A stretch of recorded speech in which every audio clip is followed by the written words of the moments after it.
میرے عزیز دوستو، اللہ تعالیٰ پاک ہے، اور جس نبی کو پورے عالم کے لیے رحمت للعالمین بنا کر بھیجے وہ نبی بھی پاک ہے۔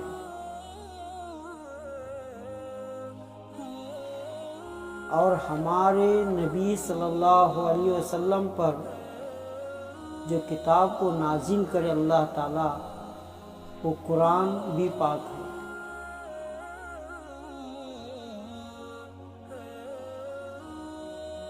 اور ایمان والا مرنے کے بعد جس جنت میں جائے گا وہ جنت بھی پاک ہے۔ میرے عزیز دوستو، اگر ہمارے پاس ایک بھی گناہ اگر ہے تو اس گناہ کی وجہ سے ہم جنت میں نہیں جا سکتے، کیونکہ جنت پاک ہے، نیکی پاک ہے، لیکن گناہ گندگی ہے۔ جب ہمارے جسم کو، ہمارے پیر کو اگر گندگی کا ایک چھینٹا بھی لگ جائے تو جب تک ہم اسے دھو نہیں لیتے تب تک ہم گھر کے اندر پیر نہیں رکھتے۔ تو میرے عزیز دوستو، گناہ بھی گندگی ہی جیسا ہے۔ اگر وہ گندگی ہے، جب تک جہنم کے اندر پاک نہیں ہوتا تب تک وہ جنت میں نہیں جائے گا، کیونکہ گناہ کو پاک کرنے کے لیے اللہ جہنم کو بنایا ہے۔ جہنم کے اندر گناہ پاک ہوتے ہیں۔ جس طرح لوہے کو جب جنگ لگتا ہے، اس جنگ کو دور کرنے کے لیے پانی کی ضرورت نہیں ہے، اس جنگ کو دور کرنے کے لیے آگ کی ضرورت پڑے۔ جب لوہا آگ میں تپے گا، آگ میں جب ڈالا جائے گا لوہے کو، تو اس آگ کی وجہ سے اس لوہے کا جنگ نکل جائے گا۔ اسی طرح اگر ایک گناہ بھی ہمارے پاس ہے تو جب تک جہنم کے اندر اللہ تعالیٰ اسے جلاتے نہیں تب تک وہ گناہ پاک نہیں ہوتا۔ ہاں، یہ بات اور ہے کہ اگر اللہ اپنے فضل و کرم سے اس گناہ کو معاف کر دے تو اس اللہ کو کوئی پوچھنے والا نہیں ہے۔ تو دوستو، جنت پاک ہے اور جنت میں پاک لوگ ہی جائیں گے، کیونکہ اللہ کو پاکی بہت پسند ہے۔ میرے عزیز دوستو، جنت بنی صرف انسانوں کے لیے، صرف ایمان والوں کے لیے، لیکن ایسے 10 جانور ہیں جو جنت میں جائیں گے۔ حالانکہ جنت جانوروں کے لیے نہیں ہے،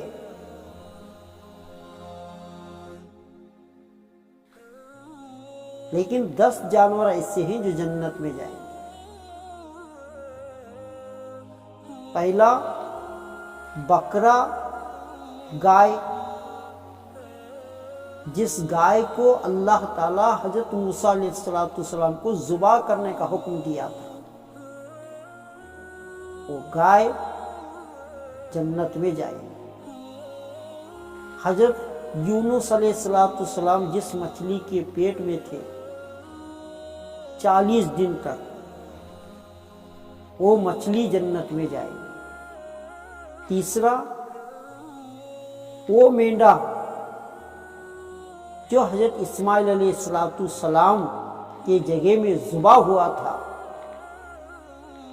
وہ مینڈا بھی جنت میں جائے گا۔ چوتھا، اجل۔ اجل ایک جانور ہے جس کا گوشت بھون کر حضرت ابراہیم علیہ السلام فرشتوں کے لیے لائے تھے کھانے کے لیے، وہ جانور بھی جنت میں جائے گا۔ نملہ یعنی چیونٹی، وہ چیونٹی جو حضرت سلیمان علیہ السلام کے لشکر کو دیکھ کر بات کی تھی، اپنی قوم کو دعوت دی تھی کہ سارے کے سارے بلوں کے اندر چلے جائے، کیونکہ حضرت سلیمان علیہ السلام کا لشکر آ رہا ہے، کہیں تم لوگ اس لشکر کے گھوڑوں کے ٹاپوں میں آ کر کچل نہ جائے۔ اللہ کو اس چیونٹی کی ادا اتنی پسند آئی کہ وہ چیونٹی قیامت کے دن جنت میں جائے گی۔ چھٹا جانور ہدہد، جو حضرت سلیمان علیہ السلام سے کلام کرتا تھا۔ ساتواں صالح علیہ السلام کی ناکا یعنی اونٹنی جنت میں جائے گی، اور حضور صلی اللہ علیہ وسلم کی اونٹنی بھی جنت میں جائے گی۔ نواں عزیر علیہ السلام کا گدھا، وہ بھی جنت میں جائے گی۔ اور 10واں اصحاب کہف کا وہ کتا، وہ بھی جنت میں جائے گا۔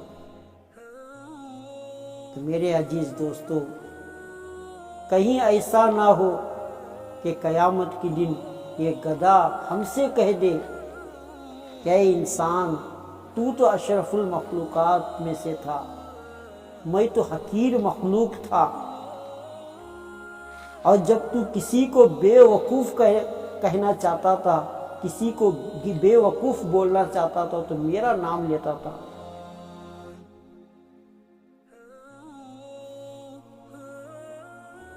اور وہ کتا کہیں ایسا نہ کہہ دے قیامت کے دن کہ اے انسان، تو اشرف المخلوقات تھا، میں تو حقیر مخلوق تھا،